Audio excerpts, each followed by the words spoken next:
Ya, muy bien, muy buenos días, estudiantes, alumnos.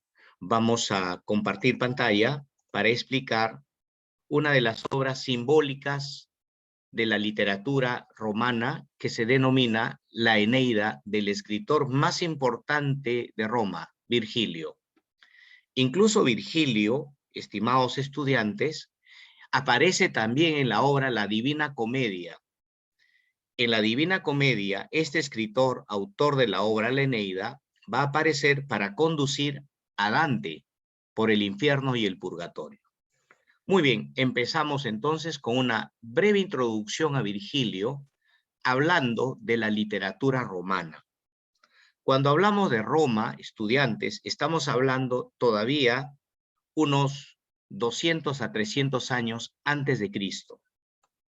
Roma oficialmente nace el 753 antes de Cristo y viene una etapa en Roma que se llama la monarquía, donde Roma como ciudad crece, se consolida, las grandes construcciones, murallas, el sistema del alcantarillado en la monarquía. Luego, el 509 antes de Cristo, Roma entra a una etapa que se le llama la república, ¿correcto? En el que va surgiendo las desigualdades sociales, conflictos, guerras civiles, etcétera, etcétera. Es entonces que nosotros nos vamos a ubicar, ¿sabes en qué periodo, estimado estudiante? En el periodo de la República, un ciclo antes de Cristo, 99 años antes de Cristo, en el segundo triunvirato, Ahí, en el segundo triunvirato, tú ves hacia la parte inferior, hacia la derecha, a Octavio, conocido también como Octavio Augusto. ¿Por qué es importante este emperador?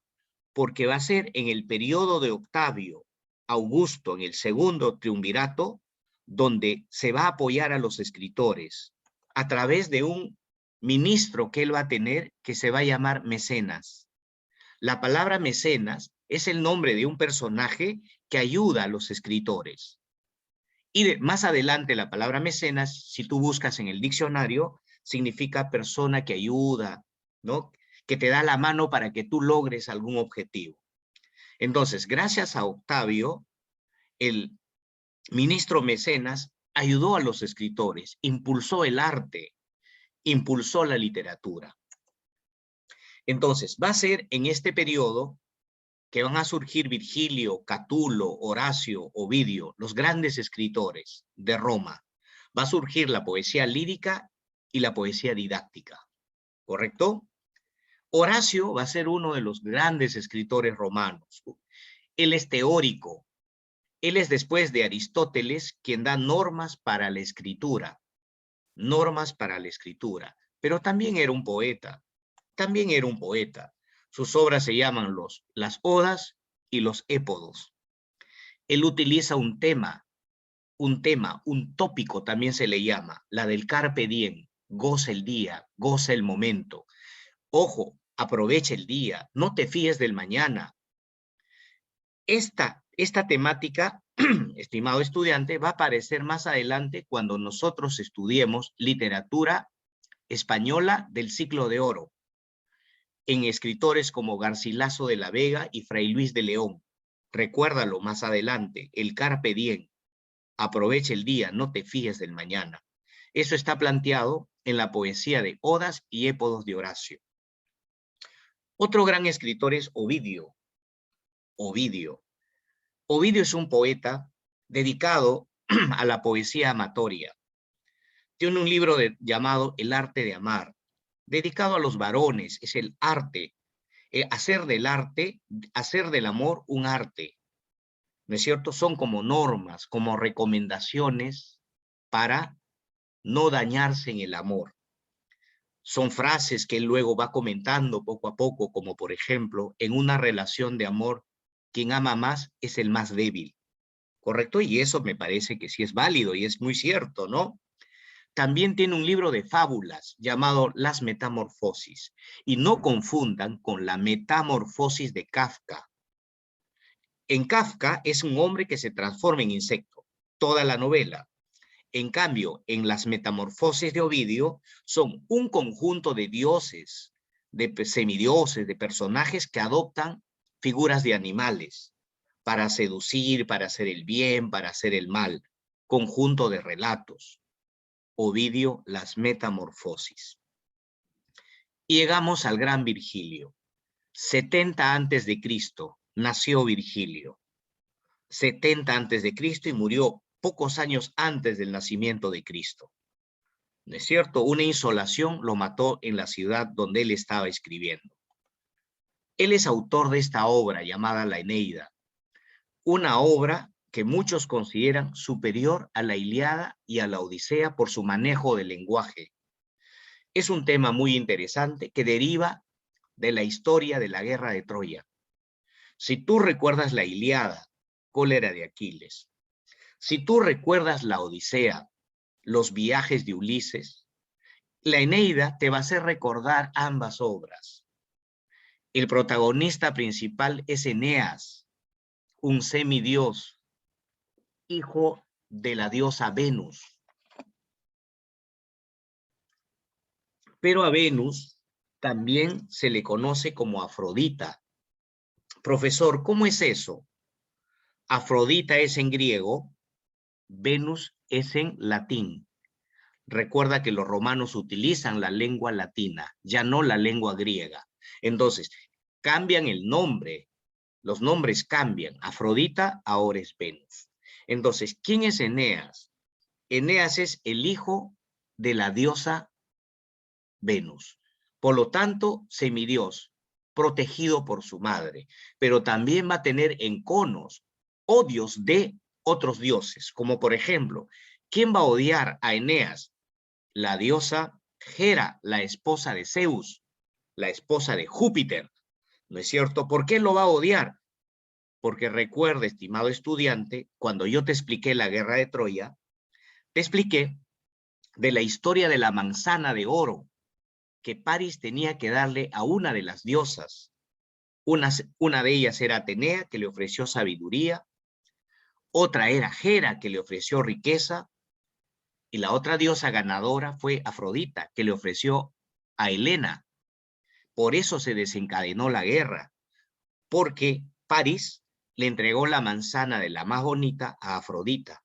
¿Y quién es Afrodita? La madre de Eneas. Por eso le va a tener bronca a los dioses, sobre todo le va a tener bronca la diosa Hera, esposa de Júpiter. Entonces, volviendo, el personaje principal es Eneas y el tema es los naufragios de Eneas antes de la fundación de Roma. Los naufragios de Eneas antes de la fundación de Roma. ¿Correcto? Muy bien, estudiantes. Ahora sí los invito a concentrarse en esta obra mayor del gran Virgilio, denominada La Eneida. Tiene 12 cantos. Estaba construido para 24 cantos, pero Virgilio no terminó la obra, lo dejó inconcluso. Pero aún siendo inconcluso, es una bella obra que paso a relatar. En este mapa, muy parecido al mapa de Ulises en su viaje hacia Ítaca, en este mapa, Eneas no vuelve a su casa, sino que a Eneas lo sacan de su casa. Recuerda que Eneas es un troyano, y cuando Troya cae, correcto, cuando los griegos invaden Troya, Eneas tiene que escapar. Y mira sus viajes, ve cómo choca de aquí para allá por la ira de Poseidón. Profesor, parecido a la ira de Poseidón en la obra La Ilíada, en la Odisea, parecido. Muy parecido, estudiante. Mira, llega casi a algunas islas donde Ulises ya pasó. Ojo, llega a algunas islas donde Ulises ya pasó. Sale de Troya, punto número 1, por favor, y choca en Tracia. Enfrentamiento con gigantes. Luego en el punto 3, oráculo de Delos, ¿no? Luego en la isla de Estrofade. Luego en la isla de Zacintos. Luego en la isla de Butrotos. 8, la isla del Etna y los cíclopes. Acá se encuentra con el cíclope al que Ulises le reventó el ojo. Luego la isla 9 de Drépano. Luego Cartago, donde se va a quedar un buen tiempo y donde va a contar sus aventuras. Luego la isla 11, Erice. Cumas, donde hay una pitonisa, la sibila que lo lleva a las profundidades del infierno. Y por último llega a Lacio, antiguo nombre de Roma. Antiguo nombre de Roma, el Lacio. 3 años de viaje por los mares de Eneas en su búsqueda de la tierra prometida. Ah, profe, entonces se podría decir también que la Eneida es la búsqueda de la tierra prometida. Sí, alumno. Sí, ¿qué es la Eneida? La búsqueda de la tierra prometida, de Eneas, que lo han sacado de su casa, y su casa era Troya. Tema principal, la huida de Eneas en la construcción de un nuevo pueblo.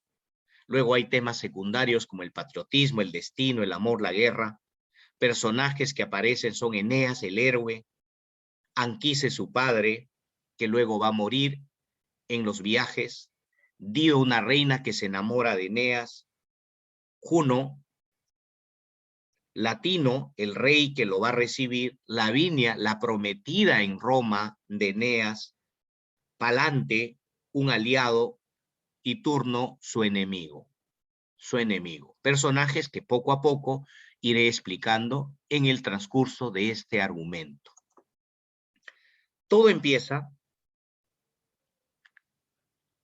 con los naufragios al huir de Troya, producto de la ira de Juno. Juno es la esposa de Zeus, llamado también Júpiter. Tiene un odio a Afrodita, llamada también Venus, debido a que ella no le dieron la manzana de la más guapa.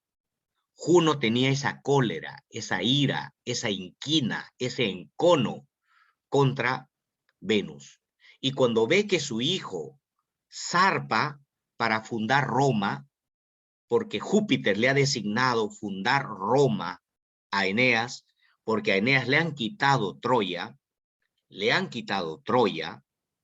entonces la ira de Juno hace que el barco de Eneas vaya de aquí para allá, porque Juno se confabula con Poseidón, el dios del mar, y hace que el barco de Eneas naufrague de aquí para allá, perdiendo mucha gente, al igual que Ulises cuando retornaba a su hogar. Y llega a Cartago, después de muchos laberintos, llega a la corte de la reina Dido, que era reina de Cartago al norte de África. Dido lo recibe bien porque sabe que Eneas es el hijo de una diosa. Eneas está con su hijo Ascanio, ¿correcto? Y la reina Dido, que es una especie de amazona, una mujer muy guapa, muy intrépida, muy sabia, le dice, puedes quedarte, Eneas, cuanto el tiempo que te plazca. Y en eso se van conociendo y nace el amor entre ambos. Nace el amor, ¿no? De tal manera que Dido, después de un año, le va a pedir más adelante que Eneas se case con ella. Pero antes, Eneas hace algo extraordinario. Le cuenta qué pasó con su pueblo de Troya. Y acá viene, estimados estudiantes, el relato de Eneas, de sus aventuras a la reina Dido en Cartago. Repito, acá viene la parte más importante del libro, que es el relato de Eneas, de sus aventuras, de sus naufragios por el mar, ¿no? Antes de llegar a Cartago. ¿A quién se lo cuenta, profesor? A la reina Dido. Muy parecido al relato que Ulises le hace al rey Alcino y a su hija Náusica en el reino de Feacia. Acá se lo hace el relato a la reina Dido. ¿Qué le cuenta? Primero, le cuenta la estrategia del caballo de Troya de Ulises, de cómo los troyanos cayeron en el juego de Ulises. Hicieron ingresar el caballo sin saber que dentro del caballo estaba Ulises y su gente. Al caer la noche, los troyanos que habían ganado la guerra, confiados de su victoria, se fueron a dormir y en la noche salió Ulises del caballo, ¿correcto? Como era una muralla que solamente se podría abrir las puertas desde dentro, ¿qué hizo Ulises con su gente? La inmensa puerta de Troya fue abierta y los griegos que quedaban empezaron a ingresar sigilosamente. ¿No es cierto? Empezaron a incendiar las casas, a tirar fuego, y mientras salían producto del humo, les iban esperando con flechas. De tal manera que al amanecer, estimado estudiante, Grecia, que había perdido, los griegos que habían perdido la guerra, a las 6 de la mañana, ahora eran los que habían ganado. ¿Gracias a qué? A la estrategia del caballo de Troya, aplicado ¿por quién? Por Ulises, en las narices de los troyanos. Así que la mayoría de los troyanos son masacrados, matados, no asesinados, el rey de Troya, Hécuba, Príamo, pero Eneas es el único con su familia que logra escapar. Ahí viene el punto número 2, cuando Troya se está incendiando, alumno, cuando Troya se está incendiando, se le presenta la diosa Venus a su hijo Eneas y le dice, escapa, te van a compensar por esta ofensa. Mi padre Júpiter te va a compensar, te va a dar Roma, una nueva nación, pero tú tienes que salir de Troya. Ya. Sal con tu esposa, Creusa, sal con tu hijo, sal con tu padre, con Ascanio, con Anquises. Ascanio es el hijo, Anquises es el padre. Y cuando Eneas se está escapando, le pasa 2 terribles desgracias. Uno, matan a su esposa. Y la esposa le grita, tú sigue, carga a tu padre. También hieren al padre. Y él corre solo con su padre mientras atrás queda el cadáver de su esposa. Sube al barco con su hijo y horas más tarde el padre muere en alta mar. Es decir, la guerra de Troya significó para Eneas la muerte de su esposa y la muerte de su padre. Él logra escapar solo con el hijo.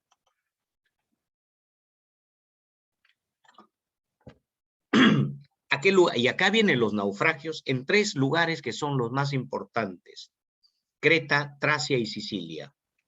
Creta, Tracia y Sicilia, donde el barco de Eneas, llevado por la furia del dios Poseidón, quien se ha confabulado con la diosa Hera, esposa de Zeus o de Júpiter, para que Eneas no llegue a Roma por el odio de esta diosa. Pero Eneas terco navega y navega, lucha y lucha en alta mar hasta llegar. Pasando, mira, ahí puedes ver el gigante Polifemo lanzando enormes rocas contra la embarcación de Eneas. Semanas antes Ulises había pasado por esta isla reventándole el ojo al gigante. Y así, estimados estudiantes, así llegamos al fin del relato, al relato de Eneas, ¿correcto? Al fin del relato de Eneas. Y entonces, la admiración de Dido ahora es mayor. Y se juran amor en una cueva, porque se desata una lluvia, y la diosa que se confabula para que Eneas se quede es, pues, la esposa de Zeus, ¿no es cierto? Hera hace que nazca el amor entre ellos. ¿Correcto? Entonces, como Eneas ya está enamorado, ha decidido quedarse en la ciudad de Cartago. Pero, atención alumno, se le presenta a la madre a Eneas y le dice, tienes que partir. Tu destino no es Cartago, ni casarte con Dido. Tu destino es Roma, fundar una nación que más adelante puede vengarse de aquellos que te humillaron y que mataron a tu familia. Entonces Eneas tiene que escapar sin decírselo, nada, sin decirle nada a Dido. Y ya sabes lo que pasa cuando un hombre que ha prometido amor se escapa. Entonces se da la huida de Eneas de Cartago, ¿no es cierto? Por la demanda de Júpiter, por la demanda de fundar Roma, por la demanda de su madre, la diosa Venus. Tienes que salir. Y zarpa. Y la reina al día siguiente, porque faltaban ya horas para su boda, la reina Dido, al sentirse ultrajada, al sentirse una mujer sin honor, decide suicidarse, clavándose una espada en el pecho o en el estómago. Y los cartaginenses juran vengar la muerte de su reina. Jóvenes, lo que más adelante sabes, ¿cómo se va a llamar? Las guerras púnicas. Las guerras púnicas entre Cartago y Roma. A la muerte de la reina, el barco de Eneas llega a Sicilia, y él pide a su gente que no se mueva de los barcos, porque va a ingresar al infierno para saber qué le depara el destino. Profesor, ¿y quién lo lleva? ¿Quién lo conduce a las profundidades del infierno? La Sibila de Cumas. La Sibila de Cumas. Le hace ingresar al infierno, Eneas ingresa al infierno y se entrevista con el alma de su padre, con el sabio Anquises. ¿Quién le da? ¿Quién le da? No. Y también, atención alumno, me olvidaba, acá Eneas se da cuenta que Dido se ha suicidado, porque en el infierno encuentra a Dido recriminándole. Mire ese dedo acusador, el dolor de Eneas. Él no sabía que Dido iba a proceder de esa manera, pero la recriminación de Dido, y luego el encuentro con su padre, quien le da un escudo que tenía esta imagen en el centro, una loba alimentando a dos niños, y le dice que sus dos nietos, porque él no va a fundar Roma, que él va a tener duras batallas, que sus dos nietos son Rómulo y Remo, serán Rómulo y Remo, y en nombre de Rómulo se fundará la nación más poderosa del mundo, que será Roma. Entonces ya con ese escudo, Eneas vuelve a su embarcación, y es recibido cuando llega ya, silencio, cuando llega ya, y es recibido cuando llega ya por el rey latino y su esposa Ámata en el Lacio. Profesor, llega entonces, sale de las profundidades del infierno y llega a Roma, pero la antigua Roma se llamaba el Lacio, y ahí era rey Latino y Ámata. Latino le ofrece a su hija, Lavinia, pero Ámata se niega, porque Ámata le ha ofrecido a su hija Lavinia a un rey llamado Turno. Y entonces ahí vienen las disputas, los duelos, las peleas. Eneas, que tiene poca gente, gracias a su madre, asciende por el río Tíber, ¿no es cierto?, para buscar gente que quiera unirse a su ejército, porque se va a enfrentar al gran ejército de Turno, rey de los rótulos, porque se ha entablado una guerra por la mano de Lavinia. El rey latino apoya a Eneas, mientras la reina Ámata apoya a Turno. Entonces Eneas asciende por el Tíber y encuentra aliados, jóvenes aliados, Palante, Tarchón, ¿no es cierto?, que se unen a su ejército. Pero cuando él retorna, encuentra que sus barcos habían sido quemados, incendiados, saqueados por Turno. Turno no tiene ética en la guerra, ¿no? Turno ha entrado, ha empalado, ha matado a niños, a jóvenes del barco de Eneas, mientras Eneas buscaba gente que lo apoye. Entonces Eneas clama nuevas armas y Vulcano le elabora sus armas. Vulcano, que está a favor de la diosa Venus, le elabora sus armas, y es cuando Eneas reta al gigante Turno. Era un hombre de más de 2 metros y se da la ira de Eneas por la muerte de su gente, por la quema de sus barcos, la ira contra el gigante Turno, ¿no es cierto? Y ahí, en un duelo singular, en un duelo que dura muchas horas, Eneas logra herir al gigante Turno, lanzándole una enorme lanza, atravesándole el pecho, por la parte del cuello y luego arrancándole la cabeza con la espada. Es decir, Eneas acaba de ganar el duelo y posiblemente Eneas cada vez va a ir copando más territorios romanos. Pero, estimado estudiante, en la muerte de Turno se da también increíble la muerte del escritor Virgilio. Estamos en el canto 12. Oh, Virgilio, ¿por qué moriste? Faltó explicar la fundación de Roma, estimado Virgilio. Así que la Eneida es una obra inacabada, ¿no es cierto? Es una obra inacabada, es una obra muy parecida a la Ilíada y a la Odisea. Tiene de ambos. De la Odisea tiene sus viajes y de la obra La Ilíada tiene ese duelo brutal, el duelo cuando él llega a Roma. Es una especie de Ilíada y Odisea. Lástima que la obra es inacabada. Se quedó en 12 libros. Iba a tener 24 cantos, al igual que la Ilíada y la Odisea. Este es entonces, estimados estudiantes, el argumento de la obra La Eneida de Virgilio, del gran Virgilio.